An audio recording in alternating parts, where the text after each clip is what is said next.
What's happening, folks? Back with another reaction, back with some more Bad Religion. And we're going to listen to another tune from the crucial album, The Process of Belief, 2002, which doesn't even rank in the top 5, 6, or 7 Bad Religion albums for my personal taste, but I consider it one of their most important. And I've explained this before, but it's when Mr. Brett came back to the band after leaving in the second half of the 90s, ostensibly to focus on his label Epitaph, though I think driven in part because of some conflicts he had, particularly with Jay Bentley on bass, but also because I think he was dealing with some personal issues. So yes, I've talked about it before. There are many things that make Bad Religion great, including some great guitar players and crafting out their own West Coast hardcore sound, and a lot of their composition is just very finely tuned. But their songwriting, I think, is what makes them so good and sets them apart from many, many other punk bands. And in that regard, I think they are at their songwriting best when both Graffin and Gurewitz are writing songs, in that sort of friendly competition that they've had in terms of seeing if they can write better songs than the other.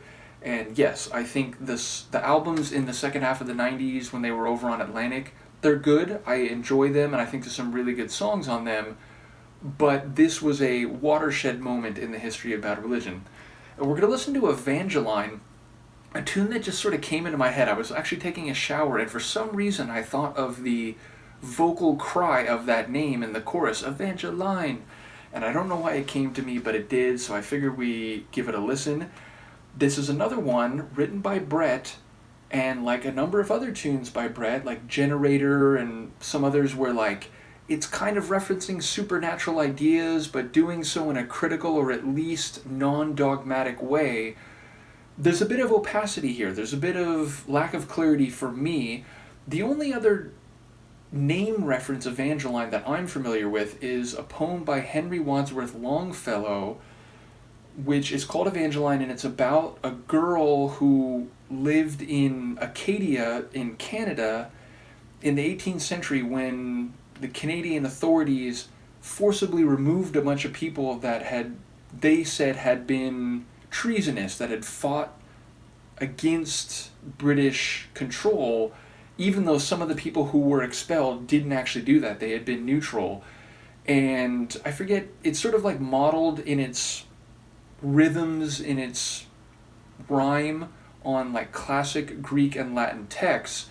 I read it a long time ago, but I have no sense necessarily that it has anything to do with this song, or rather that this song has anything to do with that poem or the historical episode that it's based on. There is a line about like never go for treason, but there's also a line about like, I think Evangeline, or a female, came down from heaven, and the narrator says something like, I'll need your faith because mine is broken. So I think it might be completely unrelated. At the very least, it's poetic, it's metaphorical surely, or allegorical, but it's a bit unclear to me exactly what this song is about. It is very catchy though, it's got drive, it's got energy. I think Greg sounds great on vocals, so let's give it a listen and you can decide for yourself what it's about.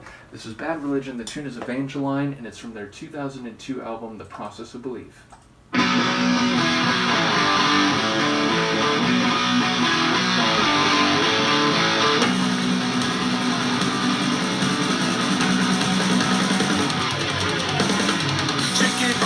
Well, there's no point belaboring that. I've seen some trouble and I must admit that I'm in demand. I can write rejection with magnetic good intentions, and yet, hey Jack, get back, in fact, don't do that.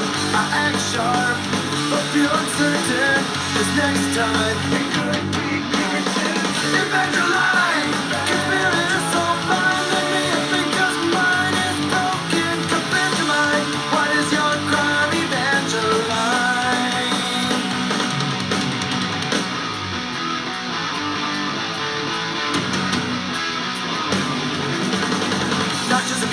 Let's be sure to set the record straight. I could use an angel, but I don't intend to split up the tape. Never go for treason, but I got reasons that don't warrant debate. My act's intact, and in fact, you're not all that. You act sure, but you're uncertain, 'cause next time it could be Evangeline, comparing us all by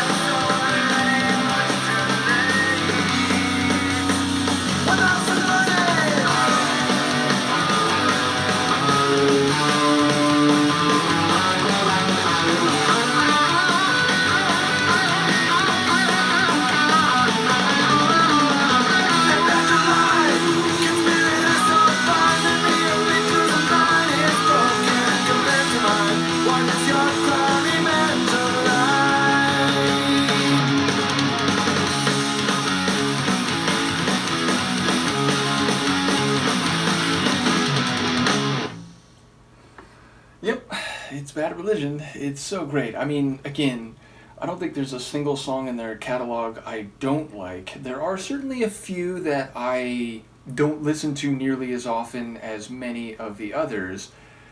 And as I said, I wouldn't even put this album in the top 5 or 6 Bad Religion albums overall. Maybe not even in the top 10.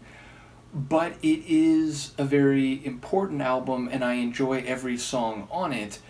And admittedly, I don't even think this is in my top 2 or 3 songs on this album, but I do think it's very much reflective of the style and sound that everybody has come to know from Bad Religion. Meaning, like, there's never been a point where it's like, oh, like, they sound so weird and different now. Like, they do what they do it really well, and if you're into lyric-heavy punk rock with a fast, energetic sound, I fail to see how any of their tunes should put you off. So, yeah, I think it's in their wheelhouse. I enjoy, again, there's some vocal effects. There's a part where Greg sounds like he's, like, filtered, or, like, it's a bit in the background.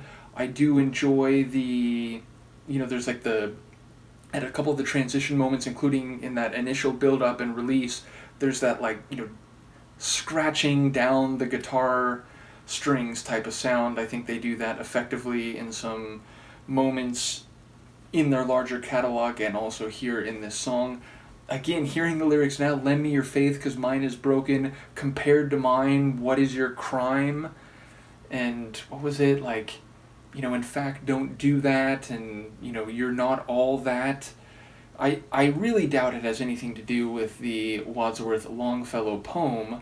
A couple lines again about, like, treason and so on. I think maybe, what conspirators so fine. I think maybe you could find a way to interpret them in relation to that, so perhaps there's some connection. Long story short, I don't really know what to make of the lyrics. They are a bit opaque, they're very poetic, and again, they seem to speak to, like, faith and supernatural ideas, but in a way that's, like, critical, non-dogmatic, and even a bit witty / amusing. So very Brett Gurewitz in terms of the songwriting. Do let me know what you think, and I will see you for the next one. Peace.